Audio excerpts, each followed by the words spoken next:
Já estou de volta a casa e, como prometido, vamos começar a ver a voz passiva. Por enquanto, apenas para o infectum, ou seja, para o presente, para o pretérito imperfeito e para o futuro imperfeito. Deixaremos o perfectum para outra ocasião, deixaremos a sintaxe da frase passiva para o próximo vídeo. Hoje vamos concentrar-nos essencialmente na morfologia, ou seja, como é que eu ponho um verbo na voz passiva. Qual é o aspecto que ele tem? Vamos a isso. Comecemos por tentar definir o que é a voz ativa, para chegarmos à voz passiva. Dito de forma simples, a voz ativa é quando o sujeito pratica uma ação. Eu, sujeito, escrevi muitos livros. Eu pratiquei a ação de escrever muitos livros. Portanto, voz ativa. A frase típica na voz ativa tem um sujeito, um predicado e um complemento direto, indireto, mas um complemento. Por outro lado, na voz passiva, o sujeito sofre a ação do verbo. Muitos livros foram escritos por mim. Ou seja, o sujeito, muitos livros, sofre a ação de terem sido escritos por mim. Muitos livros foram escritos por mim. A própria palavra passiva remete para este sentido. Ela deriva de uma raiz latina que alterna entre pat e passe, conforme, enfim, as circunstâncias da fonética e da evolução da língua.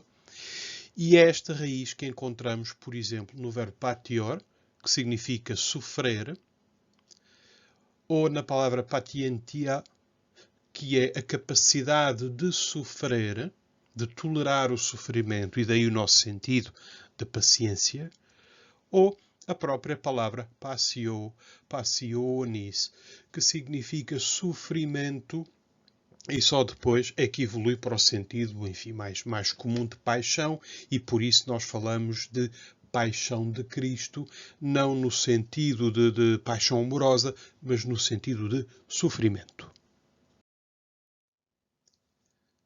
Mais um exemplo. Rômulo fundou Roma. É a frase típica na voz ativa, em que temos um sujeito, Rômulo, um predicado, fundou, e um complemento direto, Roma, ou objeto, como preferirem chamar-lhe. Portanto, o sujeito, que é Rômulo, pratica a ação de fundar Roma. Frase ativa típica. Sujeito, predicado, complemento direto. Mas se eu disser Roma foi fundada por Rômulo, o que é que eu tenho aqui? O sujeito agora sofre a ação, Roma. A ação expressa pelo predicado foi fundada. E depois temos aqui uma função nova, que é o agente da passiva. Foi fundada por quem? Por Rômulo. No vídeo dedicado à sintaxe da frase passiva, veremos isto com um pouco mais de cuidado. Serve apenas para fazermos, por enquanto, uma brevíssima introdução. Portanto, a frase ativa típica é composta por um sujeito, um predicado e um complemento direto, enquanto a frase passiva típica é formada por um sujeito que sofre a ação, por um predicado e por um agente da passiva. O complemento direto da ativa corresponde ao sujeito da passiva. Eu escrevi muitos livros. Ora, muitos livros, complemento direto, passou na frase passiva para sujeito. Muitos livros foram escritos por mim. O sujeito na ativa passou para agente da passiva. Insisto, veremos isto com mais pormenor no próximo vídeo. Serve apenas para contextualizarmos aquilo em que nos vamos concentrar hoje, que é a parte morfológica. Assim, podemos dizer que em português um verbo na voz passiva é composto por um auxiliar, que é o verbo ser, e por um particípio perfeito. O livro é lido por mim. É lido, é isto que forma o predicado da voz passiva e é composto pelo auxiliar é e pelo particípio lido. Isto é como se faz em português. Em latim, a formação é bastante diferente, pelo menos no que respeita ao infectum, que é o assunto que hoje aqui nos traz. Em vez de ser composto por um auxiliar e um particípio, em latim, a voz passiva do infectum faz-se recorrendo a desinências. O que é que eu quero dizer com isto? Reparem, na voz ativa, em latim, as desinências, no infectum, são O ou M para a primeira pessoa. Há tempos em que a primeira pessoa do singular é marcada por um O, como o presente, amo, enquanto, por exemplo, o pretérito imperfeito, amabam, é marcado por um M. A segunda pessoa é sempre marcada por um S, amas. A terceira é sempre marcada por um T, amat. A primeira do plural sempre com mus, amamos. A segunda marcada por tis, amatis. E a terceira marcada por um N e um T, amant. Isto é, na voz ativa. Na voz passiva, o que é que vai acontecer? Em vez de termos aquelas desinências, vamos ter um novo grupo de desinências que marcam a passividade do verbo. E quais são elas? Na primeira pessoa, em alguns tempos, encontramos or, em outros encontramos apenas r. Naqueles tempos que na voz ativa terminam em o, como o presente, na voz passiva eles vão terminar em or, amo, amor. Os tempos que na voz ativa terminam em m, amabam, na voz passiva terminam em r, amabar. Or ou então er. A segunda pessoa é marcada geralmente por ris, a segunda do singular, ris. Na poesia pode aparecer, às vezes, ré. Mas a forma que importa saber, primeiramente, é ris. A terceira pessoa, tor. A primeira do plural, mor. A segunda do plural, mini. E a terceira do plural, tor.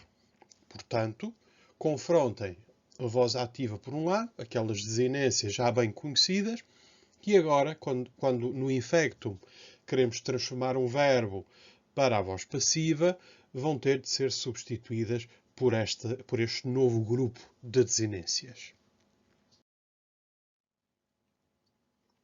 Assim, reparem, amo, amas, amat, amamos, amatis, amant. Já sabemos isto de cor, é o presente indicativo do verbo amare, na voz ativa. Como é que eu vou fazer a voz passiva? É só substituir as desinências que estão a amarelo pelo novo conjunto de desinências que são passivas. Ou seja, amor, eu sou amado. Amaris, tu és amado. Amatur, ele ou ela é amado ou amada. Amamur, nós somos amadas ou nós somos amados. Amamini, vós sois amados ou vós sois amadas. Amantur, eles ou elas são amados ou amadas. Portanto, reparem, eu substituí as desinências da voz ativa por estas novas desinências, que são as desinências passivas. E é assim para todos os tempos e modos do infectum. Assim, para o presente do conjuntivo amer, que eu seja amado. Ameris, que tu sejas amada ou amado. Ametur, que ele ou ela seja amado. Amemur, que nós sejamos amados. Amemini, que vós sejais amados. Amentur, que eles ou elas sejam amados. A mesma coisa para o pretérito imperfeito, o procedimento é sempre este. Amabar, eu era amado. Amabaris, tu eras amado. Amabatur, ele era amado. Amabamur, nós éramos amados. Amabamini, vós erais amados. Amabantur, eles eram amados. Isto para o indicativo. Para o conjuntivo ou subjuntivo. amarer, fosse amada, vamos usar agora o feminino.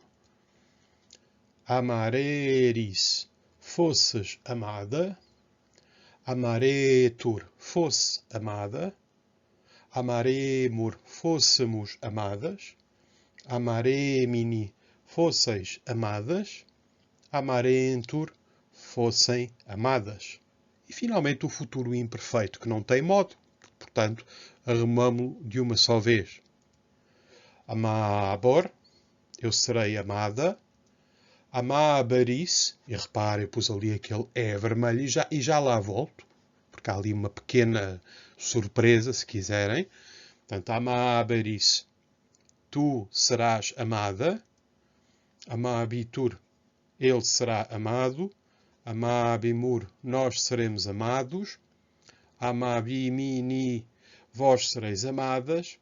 Amabuntur, eles serão amados. Portanto, com exceção daquele amabaris, de que vou falar já a seguir, o procedimento é sempre o mesmo. Tirar a desinência ativa e substituí-la por uma desinência passiva.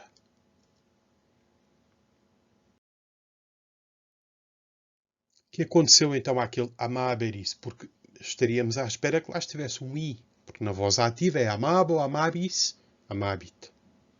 Bom, trata-se de um problema de evolução da língua, de alterações fonéticas que ocorrem com a evolução de qualquer língua.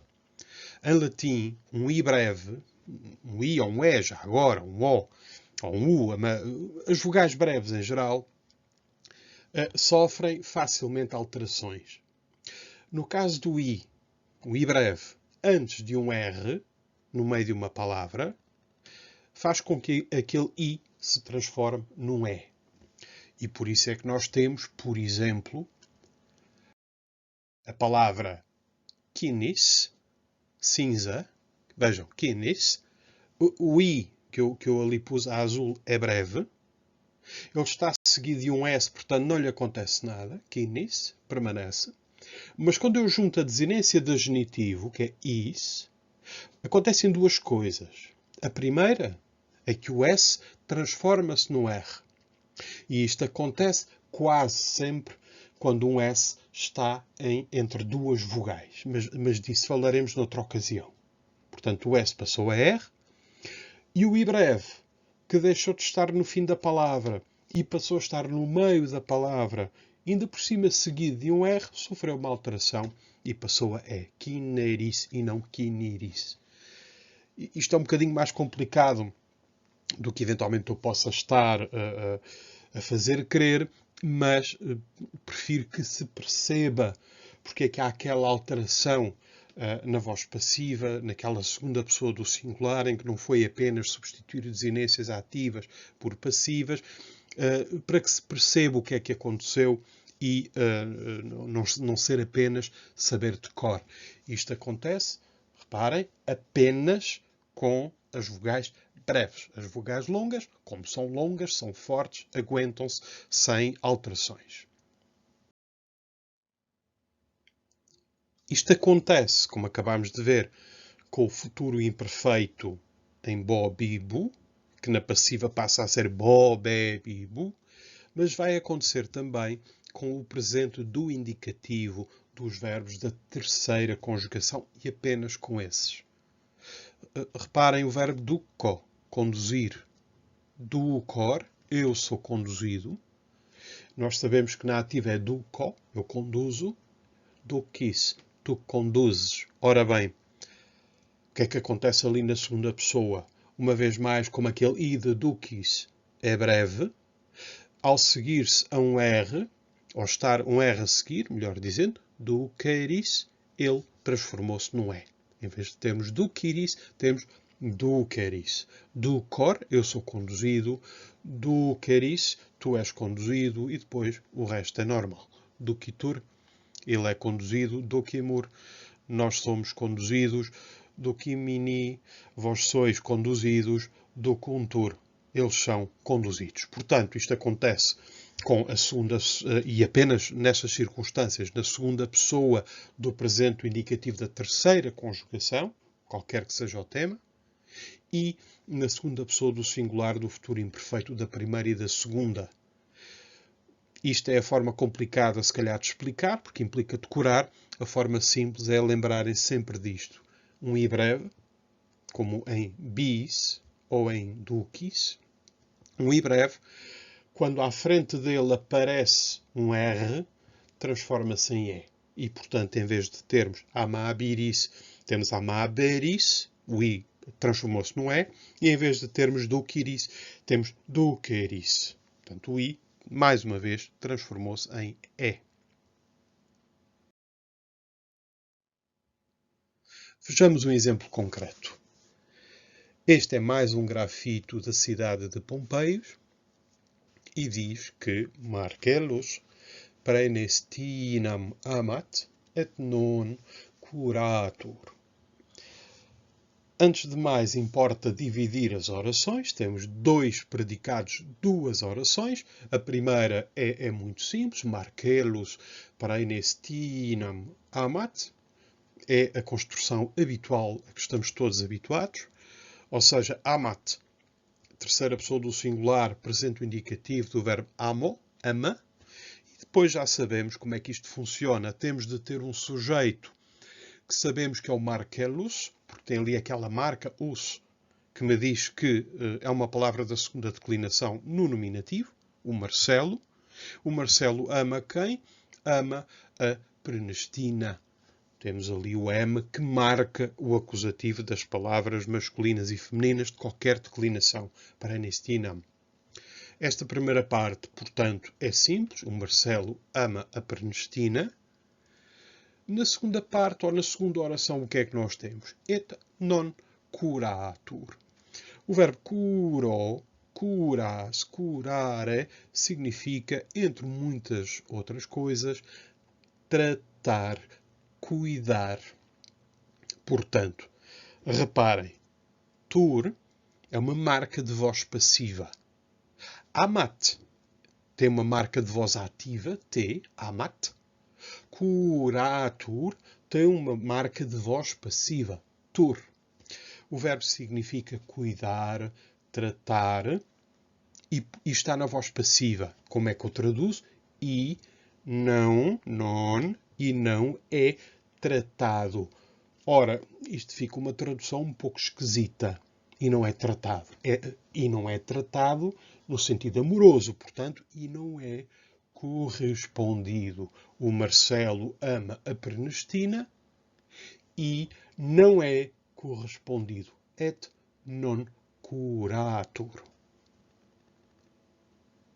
Já temos ali tur a marcar, sem sombra de dúvidas, a voz passiva.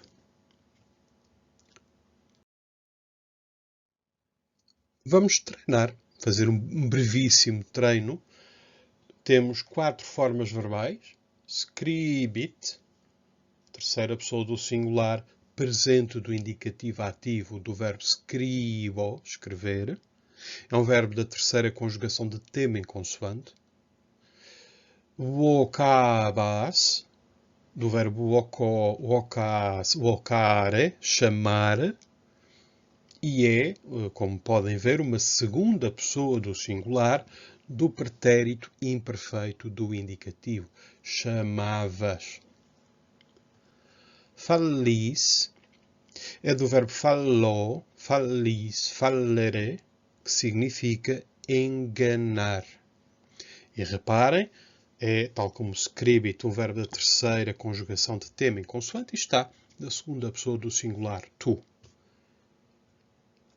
Finalmente, ponent é do verbo pono, ponis, ponere, que significa pôr, colocar. Tem lá um E, o que quer dizer que se trata de um futuro imperfeito. Colocarão, porão.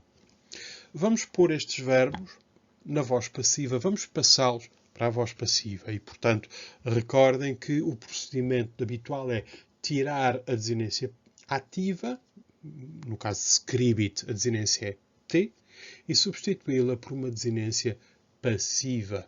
Tendem atenção àquelas situações em que temos um I breve ao qual se segue um R.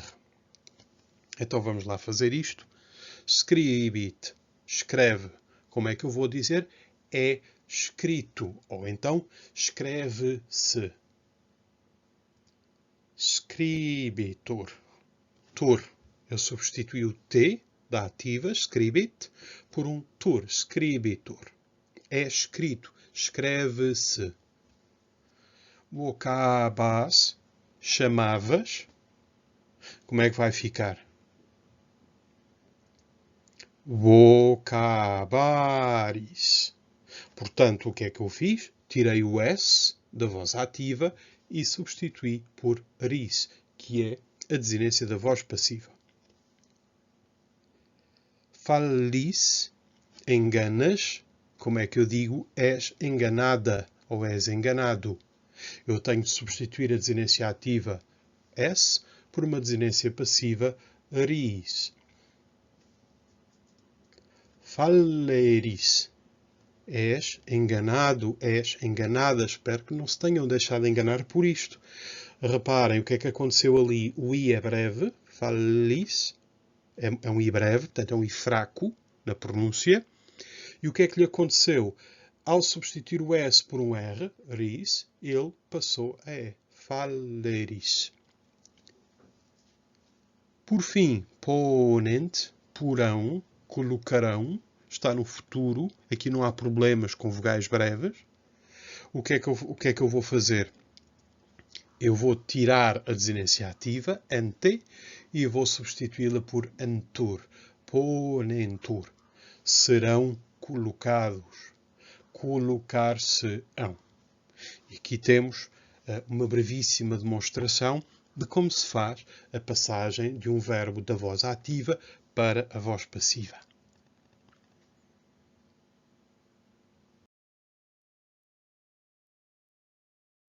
Por hoje é tudo. Regressaremos em breve, espero eu, embora as aulas na Universidade de Lisboa estejam prestes a começar, mas voltaremos em breve, espero eu, para uma aula sobre a frase passiva. Valete.